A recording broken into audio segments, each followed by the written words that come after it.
Jason Rzucidlo reporting for AmericaJR.com, being joined by Brian Flynn of the country group Flynnville Train. How are you today? Pretty good, buddy. How about yourself? I'm great. So first, can you explain how the band got its name?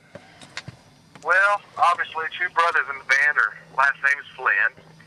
We come from a very small rural town in central Indiana called Middletown. But Flynnville's just pretty much, we were the only real act, in this area. And the town pretty much named the band. We didn't. They called it Flynnville. And every time we'd rehearse in the middle of the night, you could hear it clear at the Nazarene Church on the other side of town.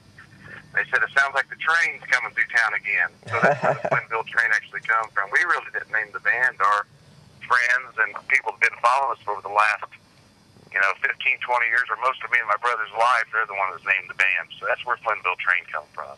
Oh, that's cool, yep. What was it like opening for Toby Keith a few years ago? Oh, it was great. And, we're no longer with that label, but we're still friends. And, I'm so grateful for him for giving us our first shot. If it wasn't for Toby, me and you wouldn't be talking, Jason. But it was unbelievable to come out of a club, playing for 500-600 people to jump on a stage and play for 25,000 every night. That's a pretty abrupt change, yeah. so to speak. But it was fun. I love that whole organization. They're good people, and they were good to us, and I can't thank them enough.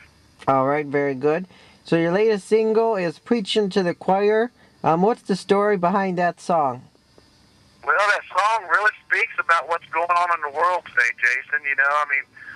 All the blue-collar folks, pretty much everybody, not just in America, but all around the world. We're just fed up, and all we really want is the truth. I think we can all handle the truth, being blue-collar workers, and I'm really speaking for the people in this sense. And when I heard the song, I thought, man, that's it right there. That's exactly what I've been watching on the news every night. Yep. And it's a song of it really, Jason, it's a song of the times is what it is. Okay. And I love singing it. And I remember the first time we played it in Meridian, Mississippi, about a month ago. We were with Blake Shelton. And then when we played that song that night, nobody had ever heard it up to that point. It was just like flipping a switch on. And I thought, yeah, we got us one here, fellas.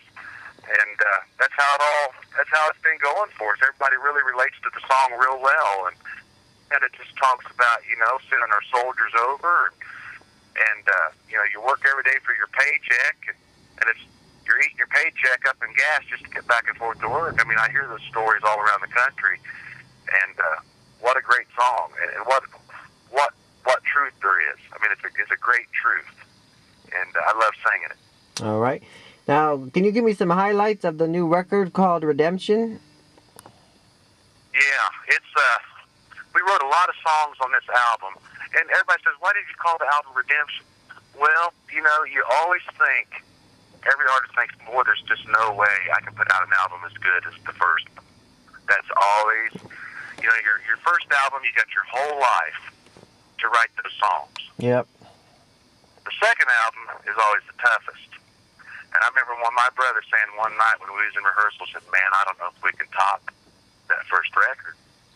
But I honestly say, Jason, and I'm my worst known critic, this album Redemption is the best album we have ever made from A to Z. And, we kind of redeemed ourselves musically, somewhat spiritually, and, we just kind of give ourselves a shot in the arm, so to speak. We're really happy with what we've done, so we redeemed ourselves musically. I think it's a more mature record than the first record. But most important, we wrote songs about family, friends, and things about growing up as a child. At that time, you didn't think they were so important, But when you get older, you look back and think that was very important, and you take those things for granted. And we try to write songs that mean something to someone, not just some cliche hook line that's here today and gone tomorrow. We try to write something that really means something. And I think that gets lost in the music industry today. I just honestly believe that. We just try to write from the heart, and what you hear is what you get.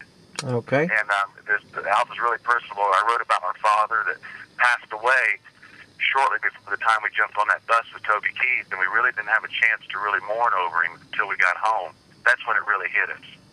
And there's a song on there called On Our Way, and that song's really about my father. He taught us how to play, and he was our inspiration. And we just wrote that song about him, and wrote a song called Home, which is about our grandparents, because I grew up on a farm.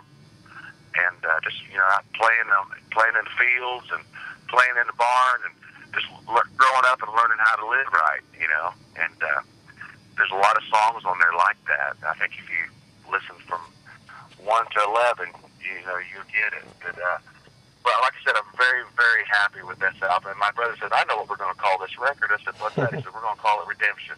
So that's where that came from, and that's what the album's about. Oh, wow.